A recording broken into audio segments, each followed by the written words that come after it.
Latago Downting, a county Damian B. Manapan the best Singapore Chotames or Miolinja Dine. NLD go Mepi get Jared, Thematu, Namatu, C. Man Lane Kanyare Pidu Luduji Kamia. Latago Downting, a county Damian B. Manapan the best Singapore Chotames or Miolinja Dine. NLD go Mepi get Jared, Thematu, Namatu, C. Man Lane Kanyare Pidu Luduji Kamia. A good to know a tika piogina garo. They beat up pain long archide, they beat up pain long archide, Pamana Ganga, Islam Bada Winnie Jango Piogena. Meta a page in it, Islam Bada Winnie Jango Piogena. Tekabaloma, Islam Bada go where Luri a colo, Muslim local. Muslims are Lumio Mahobu. Muslims are Lumio Mahobu. The Gabaloma, Islam Badago, go where Luri a colongo, Muslim collide. Barak who say Islam or like. General, Bama Muslim Osabo, the Bama Islam Bada Winniha. A Chega Ubrigo, the Chacha, Ginia Polure, Silubu Kri, Abwa. Pama Islam Bada Winnie ha. A chigan ubrego, they chacha papolore. Camiaro Islam go guere atua, Camiaro go, que ja sasani de surekisago, Islam Bada Winnie, they chacha tibolo. General Agulo Papilo Pioni le. Camiaro Islam Bada go guere. Islam Bada go where Pamana Yanari. Camiaro go Mapon Dinema, Yedara. Pama Islam Bada win. Patamaronga Shide, and Papon Dinuima, Duro Yedara, by Yetale Suro. Pama Islam Bada win. Edo, Camiaro Duroga, Mapon Dinema. Pama Islam Bada Willow yet habi so ye. Poisivo chigan uberego, piambidot lan light. Poisivo chigan uberego, piambidot lan light there so lo she. Pama Nangandu ne time do. Pama Nangandu ne time do. Lu alo di, Lulaswa gogo yonji winchi. Edo Pama Boda Bada. Pamaria Boda Bada o gogo winchi the low. Pamariha Islam Bada go Gwenshi.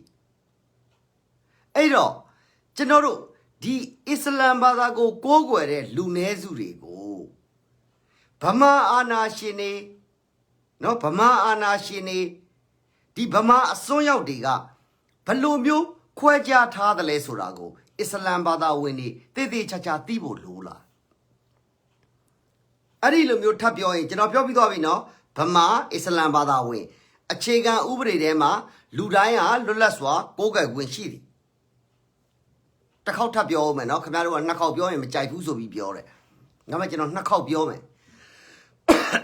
Pama, Mapodi Nema Yitare. Pama is a lambada way. Poisibo chega ubre dema Yitare. Ludaya, Lulaswa, Goga Winchidi. Edo, the Lawaka ubrego, being like Dane, Mapodi Nema. Go where Bada o Matela dane. Pama Bidema, Islam Bada go where Duriha, a lolo ne, Pamari Pin. Islam Bada winnie, they chacha piambido, Sinzabulu. Pama Islam Bada way. Pama Islam Bada way. A chega ubre dema, Ludaya, Lulaswa, go where Yoji Gwinshidi. Mapon de Nema. Go where the Badao, pay like dane, Camiaro Islam Bada way aloha. Pamari.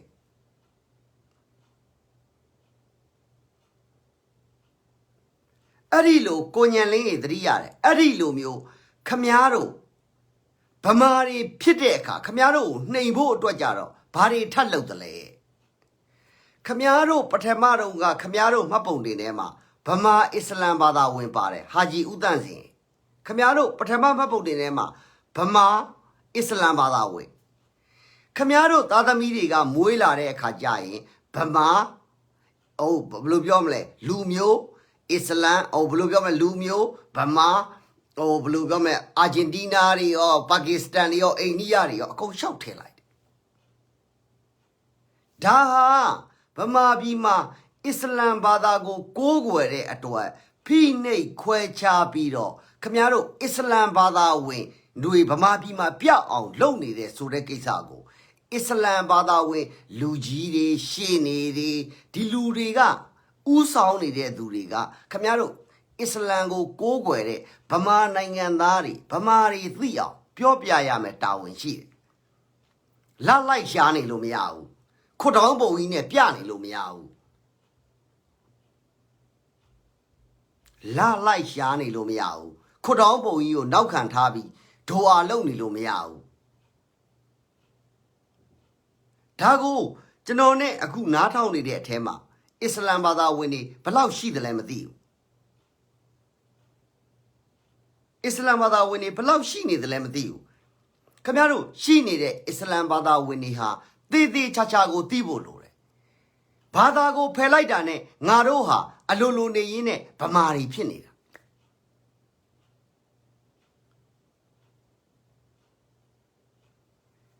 Pama Islam Bada with your address Gogwe di Bada Pego Pebia me Papilole Pama Pima Ludaiha Lula Swa Gogwe Yonji Gwinshi de Etwa Uma Kayin Podaro Kayin Nichino Kayin Catalito Kayin Isalano Lulu Miao Lucia Lamalo Papilo Di Asoyaga Lonely the lay Papilo Di Asoyaga Quechani the lay Daddy Miam Edo Camaro Islam Bada Winnie Dema and Erigo Mepe Genelu Yamya and Erigo Mepebo Titoni de Gaudoni Yamya Ari Titoni de Gauniga Camaro Dilomio Shimpiala Naru Islam Bada Winnie ha Pamari Alolo ne Yimpinide Naru Islam Bada Gogwere Duriha Alolo ne Pamari Pinide Naru who Pama Pinide at what Naru Islam Bada Gogwere at what Naru Tadabidi Mapundi Nema Shout Duenide Narugo Nanga Yirega Petochine at what No, Narugo Nanga Yirega Petochine at what Naruga Muela de Tadamidi Jaloshi Eniaro, Pakistano, Bangladesh to oh blue gumlet a column shouted Hare Sure Kesamiogo Camaro Islam Bada wing Gauzon Wiga Camaro Islam Bada wing Pidu Ludugo Didi Chacha Shimbiaela Aguga Shimapiau Camaro Islam Bada Winnie Dema who Cotelu Biolozo Soye Mucherebo Mucheresora Gojo Share Goni a chow the mare Gojo Share Goni a chow the mare Go Rangaro Nanga Yama needed Pama Bidema Jaro Mete Kine Comuri Tilo Ludego Islam Bada Gogwere Pama Nanga Nariga Titi Chacha Tibolo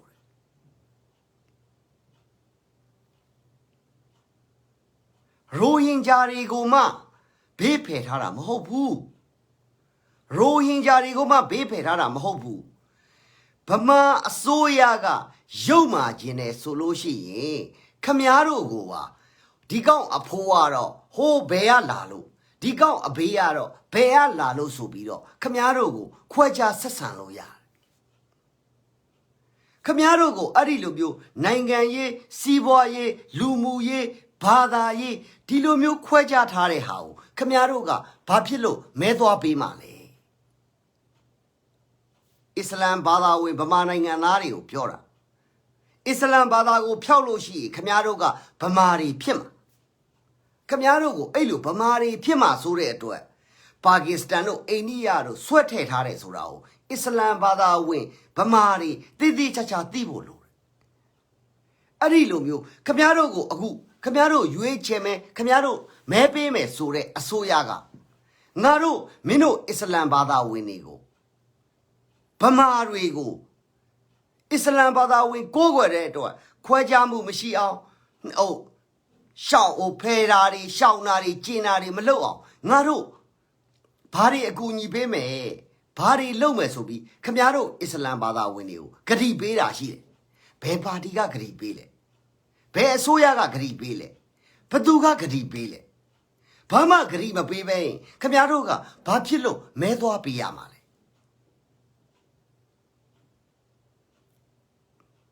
ကျွန်တော်မျှော်လင့်ပါတယ်အစ္စလမ်ဘာသာဝင်တွေတေးသေးချာချာနားလည်ကြမယ်အစ္စလမ်ဘာသာဝင်တွေတေးသေးချာချာသိကြမယ်လို့ကျွန်တော်မျှော်လင့်တယ်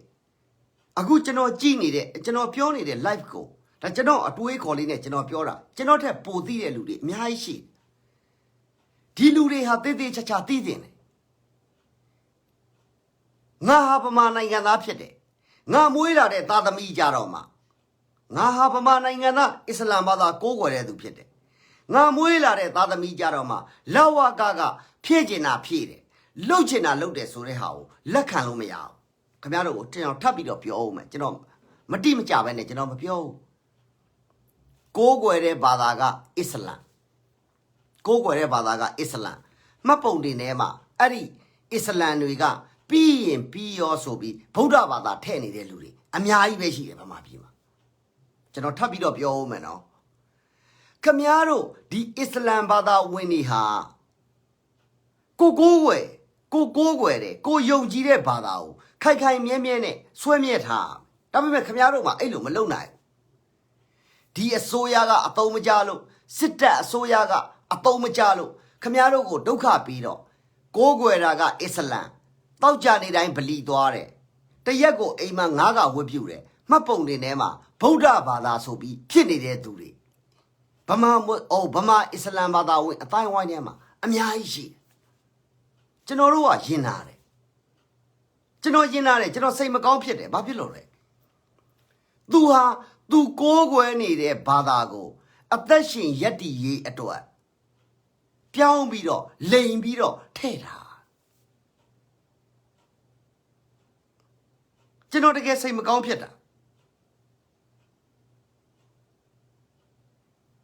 ကျွန်တော်တကယ်စိတ်မကောင်းဖြစ်တာနေ့တိုင်းတရက်ကိုငါးကဝတ်ပြုတယ်ငါးကတော့မဟုတ်ဘူး9ခါလောက်ဝတ်ပြုတောက်ကြနေတိုင်းဗလီသွားတယ်သို့တော့မှတ်ပုံတင်ထဲမှာအဲ့ဒီလူတွေဟာပြီးရင်ပြီးရောအစိုးရရဲရမရင်တော်ပြီရက်ကွက်လူကြီးကမရင်တော်ပြီဆိုပြီးမှတ်ပုံတင်ထဲမှာဗုဒ္ဓဘာသာဖြစ်နေကြဒီလိုမျိုးအခြေအနေတွေကိုခမည်းတော်အစ္စလမ်ဘာသာဝင်ခေါင်းဆောင်တွေအစ္စလမ်ဘာသာဝင်ခေါင်းဆောင်တွေအစ္စလမ်နိုင်ငံရေးသမားတွေကိုမြရေးတို့လည်းသိမှာပဲဦးဝဲလွင်တို့လည်းသိမှာပဲအိုလမာလူကြီးတွေလည်းသိမှာပဲနိုင်ငံသားမှနေတဲ့ကောင်တွေလည်းသိတာပဲဘာဖြစ်လို့ကိုအစ္စလမ်ဘာသာကိုးကွယ်တဲ့ဘာသာတူချင်းကိုဒါမျိုးတွေမပြောတာလဲစီယန်ဆိုင်အာဘွားတကယ်တမ်းကြရင်ကျွန်တော်တို့ကဒီကိစ္စကိုကျွန်တော်ပြောစရာမလိုခမည်းတော်ကကိုပြဿနာကိုဖြေရှင်းရမှာခမည်းတော်ကိုပြဿနာကိုဖြေရှင်းရမှာ NLD မွတ်စလင်ဆိုပြီးတော့လေခမည်းတော်ကိုဘယ်လူကမှမျက်နှာသာမပေးဘူးကြန့်ခိုင်ရေးမွတ်စလင်ဆိုပြီးတော့လေခမည်းတော်ကိုဘသူကမှမျက်နှာသာမပေးဘူးဗမာပြည်ထဲမှာဖြစ်နေတာကဒီစစ်တပ်ဒီဗုဒ္ဓဘာသာအစွန်းရောက်တွေဒီဖုံးကြီးတွေကသူ့သွင်းထားခဲ့တဲ့အခါကျတော့ခမည်းတော်အားလုံးကိုနော်ကျွန်တော်တို့မပြောကျင်တဲ့စကားနဲ့အမြဲတမ်းခေါ်နေတာလူရှေ့မှာသာခမည်းတော်ကိုဟာအကိုကြီးတို့အဘိုင်းတို့လုံနေတာကြွယ်ရမှာကနေစတာ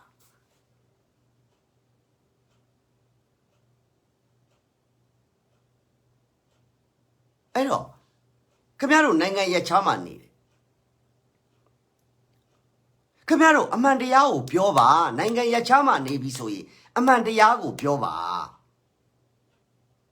ငါတို့အစ္စလမ်ဘာသာဝင်တွေဟာနိုင်ငံရပ်ခြားမှာကနေဒါပဲကနေဒါမွတ်စလင်ဆိုမရှိဘူးကနေဒါအစ္စလမ်ဆိုပြီးမရှိဘူး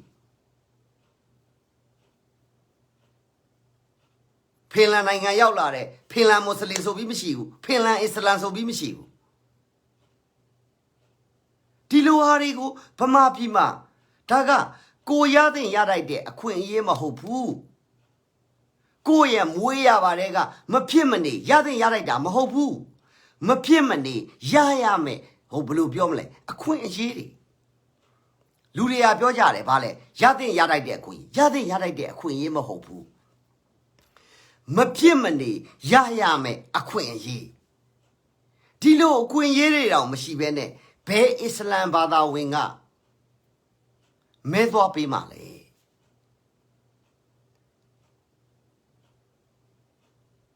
ခမရတို့အစ္စလမ်ဘာသာဝင်ခေါင်းဆောင်တွေအသုံးမကျခဲ့တဲ့အတွက်ဗလီယိုကာကွယ်ရေးဦးစီးချုပ်မင်းအောင်လှိုင်ရောက်လာတယ်ဗလီလူကြီးတွေကဖင်ကုတ်ရှိခိုးဦးချမလှုပ်တဲ့အလုပ်တွေကိုခမရတို့အစ္စလမ်ဘာသာဝင်တွေအများကြီးလှုပ်ပြီးသွားပြီ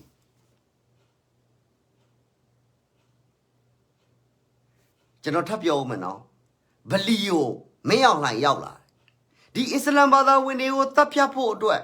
နော်ဒီအစ္စလမ်ဘာသာတွေဝင်တွေကိုနှိပ်ကွပ်ဖို့အတွက်ဒီအစ္စလမ်ဘာသာဝင်တွေကိုဒုက္ခပေးနေတဲ့မင်းအောင်လှိုင်ရောက်လာခင်ဗျားတို့ဗလီဆရာဆိုတာမင်းအောင်လှိုင်ကိုဖင်ကုတ်ဦးချပြီးတော့အဖေကြီးခေါ်တဲ့ကောင်လေးကြီးပဲခင်ဗျားတို့မှာခေါင်းဆောင်တွေကအချောင်သမားတွေဖြစ်နေတယ်ခေါင်းဆောင်တွေကကိုကြိုးရှာတဲ့သူတွေဖြစ်နေတယ်တကယ်ခံရတော့ဘသူတွေခံရလဲကြက်ဥရောင်းစားတဲ့ဦးလေးကြီးလည်းခံရတယ်ကိုရရောင်းစားတဲ့ဘယ်လိုပြောမလဲဟာဘီဘီလည်းခံရဒါတွေကိုအစ္စလမ်ဘာသာဝင်တွေတည်တည်ချာချာသိဖို့လိုတယ်ဗမာတိုင်းလဲ2008အခြေခံဥပဒေကိုမဖတ်ဘူးကျွန်တော်ကိုယ်တိုင်လဲ2008အခြေခံဥပဒေကိုဟိုလန်ဒီလန်ပဲလုပ်တာ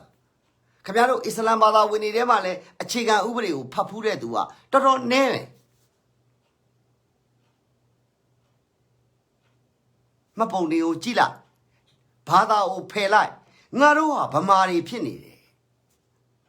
အစ္စလမ်ဘာသာဝင်တွေဒီလိုမျိုးခံစားရလားခင်ဗျားတို့ဒေါ်ဆန်းစုကြည်အစိုးရဆိုပြီးရှောက်မပြောနဲ့အစင်ပြေးနေတဲ့ဇော်ကြီးကိစ္စကိုတော့မှယူနီကုတ်လုပ်ပြီးဖြတ်စည်းတာအစ္စလမ်ဘာသာဝင်တွေကိုထပ်ပြောပြအောင်မယ်အောင်ဆန်းစုကြည်အစိုးရ NLD အစိုးရဆိုပြီးတော့ရှောက်မပြောနဲ့ဗမာပြည်မှာအစင်ပြေးနေတဲ့ဇော်ကြီးကုတ်ကိုတော့မှယူနီကုတ်လုပ်ဖြစ်တာငိမ့်ချအောင်လို့လိုက်ပြောတယ်ဆိုတာဇော်ကြီးကုတ်ကိုနီးမျိုးစုံနဲ့ပြဿနာရှာလို့လိုက်ပြောနေရတာဇော်ကြီးကုတ်နဲ့ကိုကစာရေးတယ်ခမားတို့ဖတ်လို့ရ NLD ကလှုပ်လိုက်တယ်ဇော်ကြီးသုံးလို့မရဘူးယူနီကုတ်မှာလည်းအလုံးလုံးတွေပေါ်တယ်အချောင်းတွေပေါ်တယ်အဲ့တော့ဘာဖြစ်လဲလိုက်ပြောရတယ်ဒီ2008အခြေခံဥပဒေကိုဗမာတွေကလက်မခံဘူးအစ္စလမ်ဘာသာကိုဖျောက်နေရင်ဗမာဖြစ်နေတဲ့ခမားတို့အစ္စလမ်ဘာသာဝင်အတိုင်းဝိုင်းကလက်ခံသလား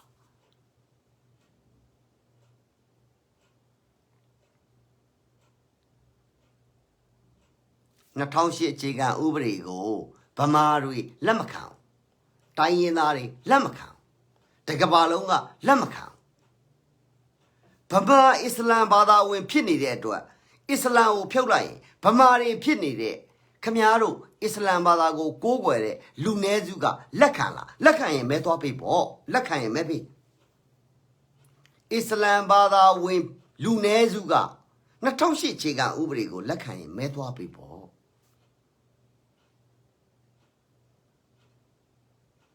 ခင်ဗျားတို့ပြောလို့ရတယ်လာဝကမှာမတ်ပုတ်တွေသွားလို့ခင်ဗျားတို့ဗမာအစ္စလမ်လောက်ထားတယ်ကျွန်တော်တို့အစ္စလမ်ဖြုတ်ပေးပါကျွန်တော်တို့ကဗမာပဲ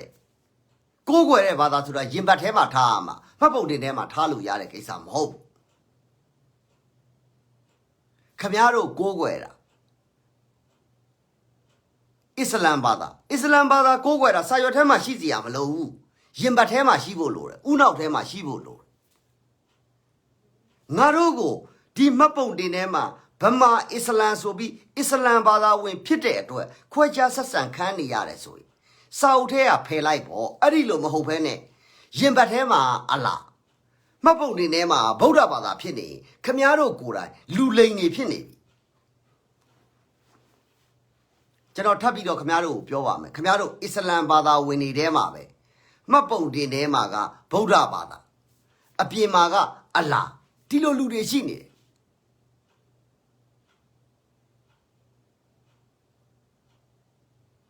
Dago Islam bada winiha, Didi chacha, Diame, Didi chacha, Blue Biomle, Dide ludiale, Matide ludi upioame.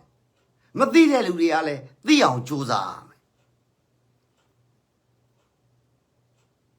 Paverama, Islam bada winnie, Miajino Miaram, Hopu. Narogo baro labi anai jimale. Narogo baro labi naisamale solo. Chow lambido, Islam bada winia, Paverama suara. A low gown as obido, low niara babu, Paverama she did Islam bada winnie a goloa. A low lonely jara, Blubiomle, Lambe to a zeonidam hopu. Mulegos will be Lambe to a zeonidam hopu. D dime, Yuarima, Yadima, Islam bada winnie, a sune, a poene, elu nija. Popular Pierre Narogo, Bama Buddha Badari, Pador Labi, and I Jimale. Narogo, Bama Buddha Badari, Pador Labi, Doka Bimale. Dilo a chow de yare, she did it to her. Islam Bada Winia, soon they are.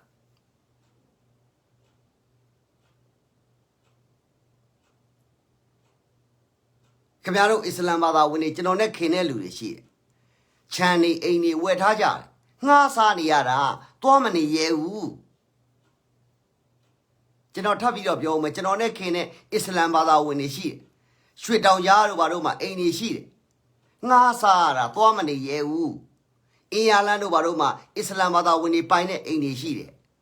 Nasara, Tomani yew. Pamari Jarema, Islam bada winnie out here, Tomani yew.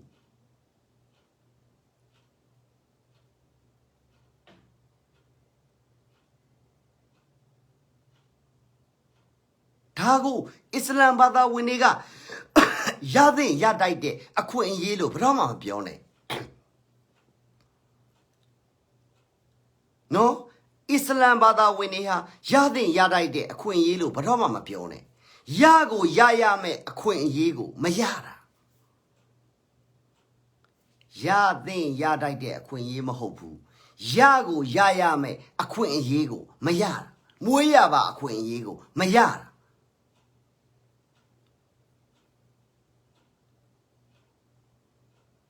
Tamisai Salo. Mino Islam bada winia, Hoblu Biomle, Pama Sani Mamasau. A Tambu, Camaro, Arilumu, Piatana, Nivio ne Shanida. Naruaro Mino Damosai Masare. A Naru, without a Rusai Yaro, Lamasau Subi, Camaro, Piatana, a Shakara. Tariu Islam bada win, Lungeri, a colon, Didi Chacha Tibolo. Camaro Islam badao, Tapido, Blue Biomle, Te Sound Wame Sura, Lungeria Te Sound Wama, Yimbatea Te Dwama, Unone Te Dwama. Camaro Islam bada win Lugi Dema, Kone Dua, Nene, Kone Dua Nene, Macone Kawan, Yamia. Camaro Olamaro, Tadana Councilo, Coeluino, Cote Ho Blue Biomle, A Ho Blue, Comiairo, a Coloma, Pionira, Pau Pionile. Se ana shin sanishi, Durogo, a lulu neine, Camiaroga, a pine cornial. Se ana shin sanishima, Camiaro Islam bada win Lugiria, se a ipinir. Ah, the governor sit on a pine egua. Ah, I don't go up Yatanali the Kugu Pilla. Yoma Gamma Shinlo meow, edo, a pine, a pine Holugine pine, Lopivo, a pine, oh. A chicky labor, dear ma, chicky lay you like baro. Bali look like ba. Di kong niga Camaro, di Islam bada winema she did a consonia. Di sit, blue biomless raw, energy you let chai. Seana she on let chai. Sibori you let chai. Povi you let chai. Papilone. Camaro, you tata need Islam bada winiga. အကြောက်တရားရှိတယ်ရိုးသားတယ်မလုံနိုင်အဲ့တော့ဘာလုပ်လဲဟာတခုခုဖြစ်ပြီဆိုအဘိုင်းကိုအကူအညီတောင်းမှဒီအဘိုင်းကတော့ NLD နဲ့ပိုင်တယ်ဒီအဘိုင်းကတော့ကြက်ဖွတ်နဲ့ပိုင်ဒီအဘိုင်းကတော့ဘလူနဲ့ပိုင်ဒီကောင်တွေကဒီကွင်ကြီးဖန်တီးထားတဲ့အတွက်ခင်ဗျားတို့ဟိုဗမာအစ္စလမ်ဘာသာဝင်တွေကိုဘတော့မှဘလို့ပြောမလဲဆိုတော့လမ်းမှန်မပြဘတော့မှဒီခင်ဗျားတို့အခုဗမာပြည်မှာရှိနေတဲ့ဘာသာကြီးငါးဘွယ်တို့ဘာတို့အရိယကောင်တွေအကုန်လုံးဟာလူလိန်နေကြီးပဲဒါကျွန်တော်အမှန်တိုင်းပြောတာလူလိန်နေကြီးပဲဒီခရိုနီတွေဘာတွေအကုန်လုံးဆိုတာဒီကောင်တွေဒီလိုမျိုးအချောင်သမားတွေကြီးပဲဒီလူတွေကခမားတို့ကိုဂုတ်သွေးစုံနေတာဒီလူတွေကခမားတို့ကိုဂုတ်သွေးစုံနေတာအ ਨੇ ဆုံးတော့ခမားတို့ဟာသူတို့ကိုအားကိုးရမယ်ဆိုတဲ့အတွေးအခေါ်ခမားတို့ကိုရိုက်ထည့်နေတာကျွန်တော်ထပ်ပြောဦးမယ်နော်ခမားတို့နိုင်ငံခြားမှာရှိနေတဲ့မွတ်စလင်ခေါင်းဆောင်တွေရောပြည်တွင်းမှာရှိနေတဲ့မွတ်စလင်ခေါင်းဆောင်တွေရောအကုန်လုံးကအချောင်သမားစိတ်ဓာတ်များတဲ့ကောင်တွေကြီးပဲသူတို့ကဘာလဲဆိုတော့ငါကဟုတ်ဘယ်လိုပြောမလဲလက်ဓာတ်တွေနဲ့ပိုင်ငါကကြက်ဖွတ်တွေနဲ့ပိုင်ငါကစစ်ဘုံနဲ့ပိုင်ငါကဖုံးကြီးနဲ့ပိုင်ငါကဘသူနဲ့ပိုင်ခမည်းတော်တို့ကစေတနာနဲ့လုပ်ပေးတယ်ပတ်စံမယူဘူးပြောခမည်းတော်ကလူတယောက်ပေါ်မှာတွားပြီးတော့မိခိုလိုက်ရကျွန်တော်ထပ်ပြောဦးမယ်နော်ခမည်းတော်သူတို့ပတ်စံမပေးရဘူးပဲထားလိုက်အောင်ခမည်းတော်ကသူတို့ကိုတွားပြီးတော့မိခိုရတယ်အားကိုးရခမည်းတော်အဲ့လိုမျိုးမိခိုရတယ်အားကိုးရတဲ့အခါမှာခမည်းတော်ရဲ့ဘယ်လိုပြောမလဲဆိုတော့အရင်အမြစ်ခမည်းတော်လူတယောက်ရဲ့နော်ဘယ်လိုပြောမလဲဆိုတော့ဟိုလွတ်လပ်တဲ့စိတ်ဓာတ်ကပျောက်သွားလူတယောက်ကိုဘသူမှကိုအားကိုနိုင်ဘသူမှသွားအားမကိုချင်လူတယောက်ကလက်တွေခြေတွေဥနောက်တွေအကုန်ကောင်းနေရင်ဘသူကိုမှအကူအညီမတောင်းချင်အကူအညီတောင်းရတဲ့ဟာတခုဟာလူတယောက်ကိုဘယ်လိုပြောမလဲဆိုတော့သိငယ်စေတယ်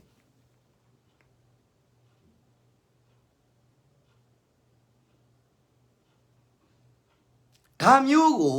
ဒီကျွန်တော်တို့ဗမာ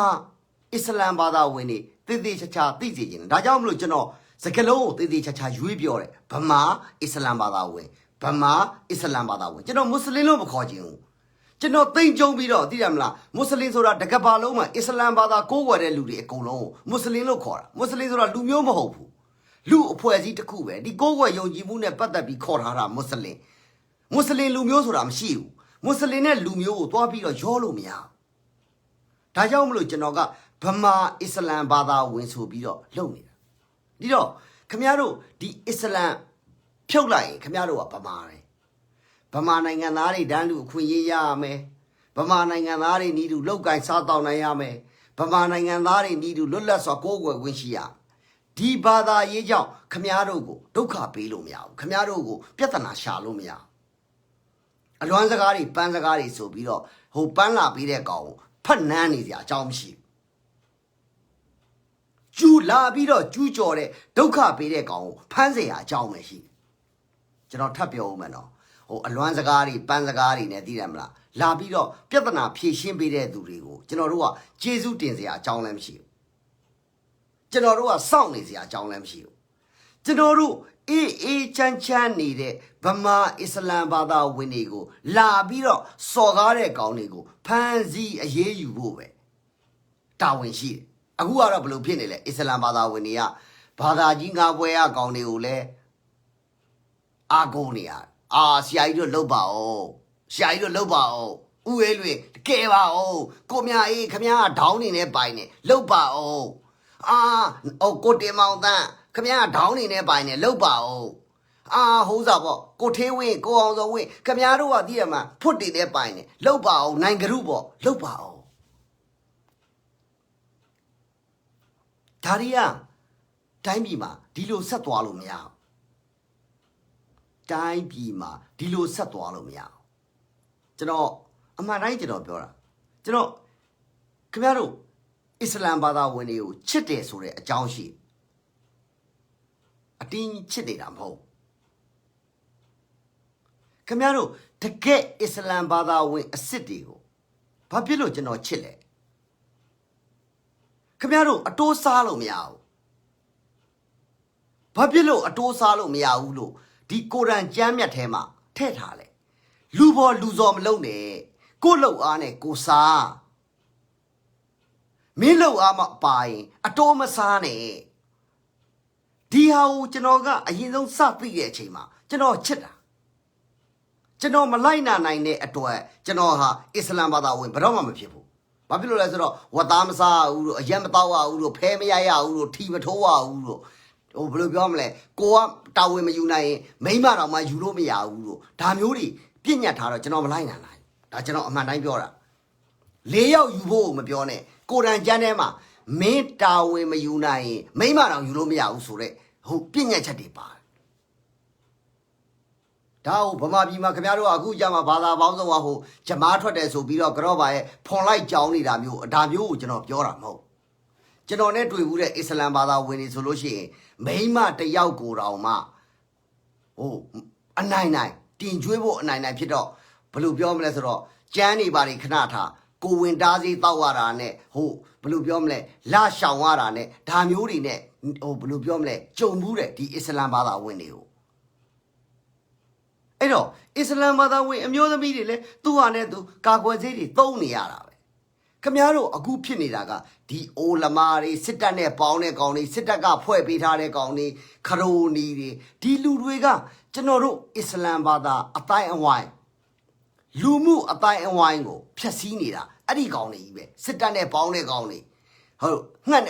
ယ်လိုပြောမလဲငှက်ဆိုးနဲ့ပေါင်းတဲ့ကောင်တွေလက်ထားနဲ့ပေါင်းတဲ့ကောင်တွေခရိုနီလုပ်တဲ့ကောင်တွေနိုင်ငံခြားမှာနေပြီးတော့တည့်မှာ2သီးစားခြင်းသလိုဆို3သီးစားခြင်းသလိုလို့နိုင်ငံခြားကပြန်လာရင်ငါဝင်ကြီးချုပ်ဖြစ်မယ်လို့ဘာလို့အဲ့လူကောင်မျိုးတွေပေါ့ဟာတစ်ချိန်ကြလို့ရှိရင်ဟိုဘယ်လိုပြောမလဲအစ္စလမ်ဘာသာတမရာကြီးပဲဖြစ်မယ်ဆိုတဲ့ကောင်မျိုးတွေဒီကောင်တွေကခင်ဗျားတို့အစ္စလမ်ဘာသာဝင်လူအတိုင်းဝိုင်းကိုဒီကောင်တွေဖျက်ဆီးနေတယ်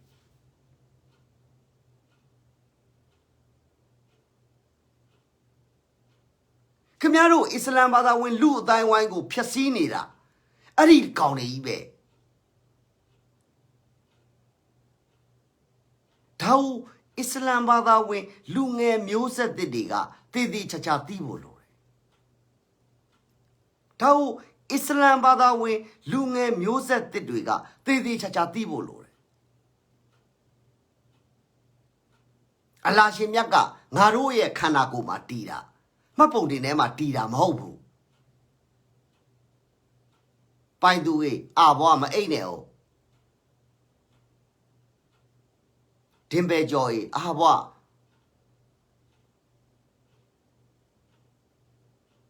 ဒါကိုအစ္စလမ်ဘာသာဝင်တွေတည်တည်ချာချာသိဖို့လိုတယ်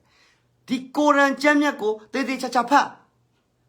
ကိုရန်ကျမ်းမြတ်ကိုဖတ်ပြီးသွားရင်ငါတို့မဲသွားပေးတင်သလားမဲသွားမပေးတင်ဘူးလားဆိုတာခင်ဗျားတို့သိလိမ့်မယ်အစ္စလမ်ဘာသာဝင်ကောင်းတစ်ယောက်ဟာကိုယ့်ကိုနှိပ်ကိုဒုက္ခပေးနေတဲ့အစိုးရကိုထောက်ခံလို့မရအခုဒီထဲမှာရှိနေတဲ့အစ္စလမ်ဘာသာဝင်တွေရှိလိမ့်မယ်တစ်ယောက်ဖြစ်ဖြစ်နှစ်ယောက်ဖြစ်ဖြစ်ဒါကျွန်တော်နဲ့အမေးအဖြေလုပ်ပေးပါခင်ဗျားတို့အစ္စလမ်ဘာသာဝင်တွေကိုဖိနှိပ်ဆက်စော်ကားနေတဲ့အစိုးရမျိုးလူပုဂ္ဂိုလ်မျိုးပါတီမျိုးကိုခင်ဗျားတို့မဲပေးလို့ရသလားကျမ်းမြတ်ထဲမှာလှုပ်ထားလားဟေးငါတို့အစ္စလမ်ဘာသာဝင်တွေကိုဒုက္ခပေးတဲ့သူတွေကိုမဲပေးရမယ်ဆိုပြီးတော့ထည့်ထားတဲ့အရေးအသားတွေအဆုံးအမတွေကိုရန်ကျမ်းထဲမှာပါလား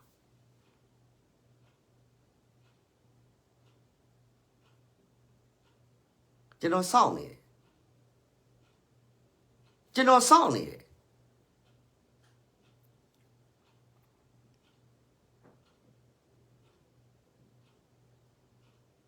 ကျွန်တော်ခင်ဗျားတို့စဉ်းစားကျွန်တော်မှာခင်ဗျားတို့အစ္စလမ်ဘာသာဝင်တွေကိုချစ်တယ်ဆိုတဲ့အကြောင်းကအဲ့ဒါခင်ဗျားတို့မှာအတိုးစားလို့မရဘူးကိုစုစောင်းထားတဲ့ဟိုပတ်စံတွေကနေမျှဝေပေးရမယ်ကျွန်တော်ထပ်ပြောမယ်နော်ခင်ဗျားတို့မှာအတိုးစားလို့မရဘူးကိုရှားဖွေထားတဲ့အထက်ကနေမျှဝေပေးရမယ်မျှဝေပေးတာတော့မှအရင်ဆုံးကိုအနီးနားမှာရှိနေတဲ့သူတွေအရင်မျှဝေပေးရတယ်ကိုဆွေမျိုးသားချင်းတွေမျှဝေပေးရတယ် ကိုဆွေမျိုးသားချင်းတွေပြည့်စုံပြီးသွားတော့မှတခြားလူတွေကိုမျှဝေပေးသွားတယ်အခုအစ္စလမ်ဘာသာဝင်တွေဘာဖြစ်နေလဲခင်ဗျားတို့ကအစ်လုံနေတာမဟုတ်ဘူး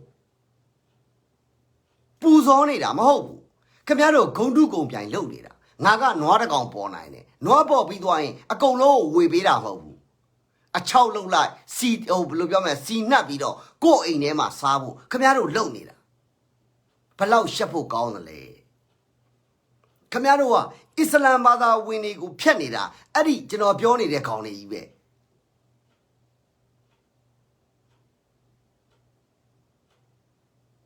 ဆော်ဒီမှာမင်းကြီးမင်းသားတွေပေါင်းတော့မှကလဲအုပ်ကလေးကလားအုပ်ကလေးတစ်ကောင်လောက်ပဲသူတို့ကလှုပ်ပြီးတော့မျှဝေစားတာဘယ်ကောင်မှအိမ်ပြန်သေးလာတာမဟုတ်ဗမာပြည်မှာကြတော့အေးပြလိုက်တာနွားတစ်ကောင်ပဲပြီးအိမ်နွားတစ်ကောင်ပြင်မှာနောက်ထပ်တစ်ကောင်စာလောက်ပါအိမ်ကိုပြန်သေးလာတဲ့လူကများတယ်ပြည်သူတွေကိုပေးရင်အယိုးအရင်မဲ့ပေးတာအသားကောင်းတွေကစစ်ဘိုလ်ကိုသွားကတ်တာဒါမျိုးအတွေးခေါ်မျိုးတွေနဲ့ကျွန်တော်တို့အစ္စလမ်ဘာသာကိုဘယ်နေရာမှဖြန့်လို့လည်းမရဘူးဘာမှပြောလို့လည်းမရဘူး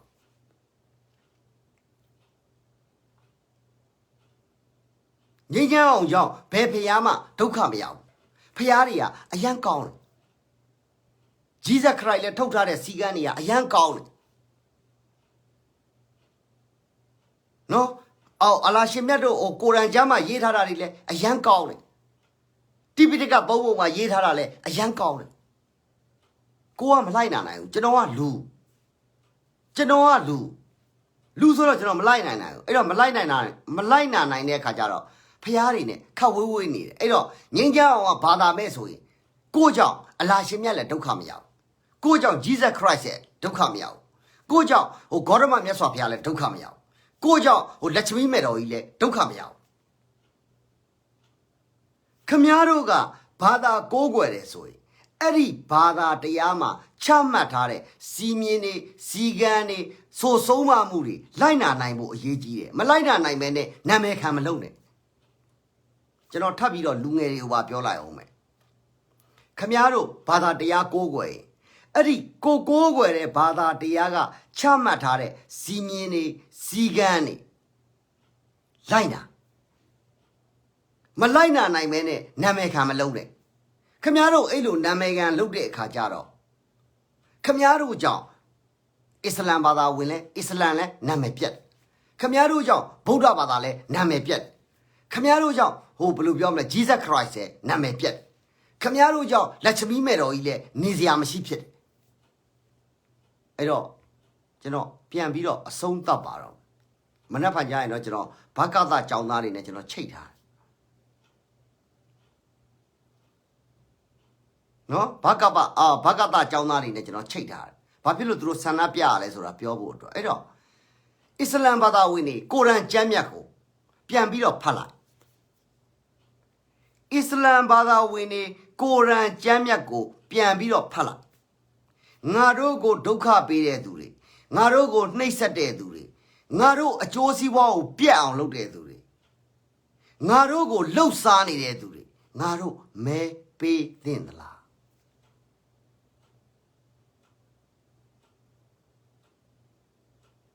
ထပ်ပြီးတော့တစ်ခေါက်ပြန်ကြော့ပြရစီဗမာအစ္စလမ်ဘာသာဝင်တွေကိုရန်ကျမ်းမြတ်ကိုပြန်ဖတ်ပါကိုရန်ကျမ်းမြတ်ကိုပြန်ဖတ်ပါငါတို့အကျိုးစီးပွားကိုပြတ်အောင်လုပ်တဲ့သူတွေငါတို့အိုးအိမ်တွေငါတို့သားသမီးတွေငါတို့မိတ်ဆွေတွေငါတို့ဆွေမျိုးသားချင်းတွေကိုတတ်တဲ့သူတွေငါတို့ကိုဒုက္ခအမြဲတမ်းပေးနေတဲ့သူတွေငါတို့ဝိပုကြောင်းလေးကိုတောင်မှဒုက္ခပေးတဲ့လူတွေဒီလူတွေကိုမဲပေးသင့်သလားဒါအစ္စလမ်ဘာသာဝင်တွေကိုယ့်ဘာသာကိုစဉ်းစားမဲသွားပေးပြီးရင်ကျွန်တော်ကအစ္စလမ်ဆိုပြီးငြိမ်းချမ်းအောင်ရှေ့မှာလာမပြောနဲ့ကျွန်တော်ထပ်ပြောဦးမယ်နော်မဲသွားပေးပြီးသွားရင်ကျွန်တော်ဟာအစ္စလမ်ပါဆိုပြီးငြိမ်းချမ်းအောင်ရှေ့မှာလာမပြောနဲ့မင်းဟာအစ္စလမ်ဘာသာဝင်ပြောပြီးတော့အစ္စလမ်ဘာသာဝင်ကိုရန်ကျမ်းထဲမှာပါတဲ့အချက်အလက်တွေအကုန်လုံးကိုချိုးဖောက်ထားတဲ့ကောင်ဟာဘတော့မှလာပြီးတော့ကိုအစ္စလမ်လို့လာမပြောနဲ့ မောင်ကောင်းရင်အာဘွားကျွန်တော်ထပ်ပြီးတော့ပြောမယ်နော်ကုရ်အာန်ကျမ်းမြတ်ကိုပြန်ဖတ်ပါငါတို့အစ္စလမ်ဘာသာကိုပျက်စီးရပျက်စီးကြအောင်ငါတို့အစ္စလမ်ဘာသာဝင်တွေရဲ့အသက်အိုးအိမ်စီးစိမ်ကိုပျက်စီးရပျက်စီးကြအောင်ငါတို့အစ္စလမ်ဘာသာဝင်တွေရဲ့ကောင်းရကောင်းကြောင်းကိုဖျက်ဆီးနေတဲ့လူတွေငါတို့အစ္စလမ်ဘာသာဝင်တွေကိုအသုံးချနေတဲ့သူတွေငါတို့အစ္စလမ်ဘာသာကိုဒုက္ခပေးနေတဲ့ကောင်တွေငါတို့မဲသွားပေးတင်လားအဲ့တော့အစ္စလာမ်ကိုအလိုက်ကွန်းဆိုတော့အခုပြန်ကနေရင်ဗာပြောအောင်မာလီကွန်ဆလမ်ပေါ့မာလီကွန်ဆလမ်ပေါ့အဲ့တော့ကိုကျော်မင်းသူပဲဖြစ်ဖြစ်နော်ဘသူပဲဖြစ်ဖြစ်အဲ့တော့မာလီကွန်ဆလမ်ပဲပြောမယ်ဘယ်လိုပြောမလဲကိုဟာကိုလို့ပြီးသွားတော့မှမဲသွားပေးပြီးတော့လက်တန်းလေးတွေပြပြီးတော့ကျွန်တော်အစ္စလမ်ပြောရင်လန့်တွေ့တာနဲ့ဖြတ်ပါရိုက်လိုက်ထပ်ပြောမယ်နော်ခင်ဗျားတို့ဒီမှာရှိနေတဲ့အစ္စလမ်ဘာသာဝင်တွေရှိတယ်လက်တန်းပြလေးပြတာသူ့ဟာသူငှက်ဆိုးပဲမဲပေးကြံခွေးပဲမဲပေးဘသူပဲမဲပေးမဲပေးတဲ့ကောင်ကိုတွေ့ရင်ဒီကောင်ကအပိုင်းကျွန်တော်တော့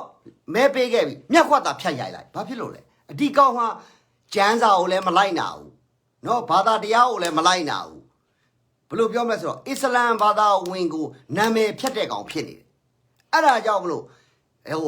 ဘာလို့ပြောမလဲအင်ကြီးအဖြူကြီးတွေဝတ်မယ်ခေါင်းဆောင်တွေစောင်းမယ်လက်တန်းလေးပြလေးတွေ့လို့ရှိရင်လန့်တွေ့တာနဲ့စောက်ခွက်သာဖြတ်ရိုက်လိုက်အဲ့ဒါဟာစောက်ခွက်ဖြတ်ရိုက်တဲ့လူဟာအစ္စလမ်ဘာသာဝင်အစ်စ်အဲ့ဒါဘာလဲဆိုတော့ကိုယ့်ဘာသာကိုကာကွယ်တယ်နော်ကိုယ့်အရှင်မြတ်ကိုလိန်စားနေတဲ့ကောင်ကိုကာကွယ်တယ်ထပ်ပြီးတော့အစ္စလမ်ဘာသာဝင်ညီကိုမောင်နှမတွေကိုပြောမယ်အဲ့ဒီလိုမျိုးပေါ့ခေါင်းစုပ်ဘယ်လိုပြောမလဲဥထောက်အုတ်ထုတ်ကလေးလဲစောင်းထားမယ်အင်ကြီးဖြူလဲဝတ်ထားမယ်ဒါမှမဟုတ်လို့ရှိရင်လဲတကူလုံးကိုပတ်ထားမယ်အစ္စလမ်ဘာသာဝင်ပြောပြီးတော့မဲသွားပြီးတယ်ဆိုစောက်ခွက်သာဖြတ်ရလိုက်အဲ့တော့အားလုံးပဲကျေးဇူးတင်ပါတယ်အခုကကျွန်တော်မဲပေးဖို့ကိစ္စကိုကျွန်တော်ပြောတာမဟုတ်ဘူးမဲပေးတဲ့သူဟာအစ္စလမ်ဘာသာဝင်နာမည်ခံထားရင်စောက်ခွက်ကိုဖြတ်ရိုက်လို့ရတယ်ဆိုတဲ့ဟာကိုပြောတာအဲ့လိုပဲအစ္စလမ်ဘာသာဝင်နာမည်ခံပြီးတော့လွတ်တော်ကိုယ်စားလှယ်လုံးမဲ့ကောင်တွေ့ရင်လဲစတွင်းနဲ့ထွေချီတုံးနဲ့ပေါက်စောက်ခွက်ဖြတ်ရိုက်အဲ့ဒါဟာတကယ်အစ္စလမ်ဒီကုရ်အာန်ကျမ်းမှာပြဋ္ဌာန်းထားတဲ့တချို့အချက်တွေနဲ့ကိုက်လို့ကျွန်တော်ကပြောပြတာအားလုံးပဲကျေးဇူးအများကြီးတင်ပါတယ်အားလုံးပဲကျေးဇူးအများကြီးတင်ပါတယ်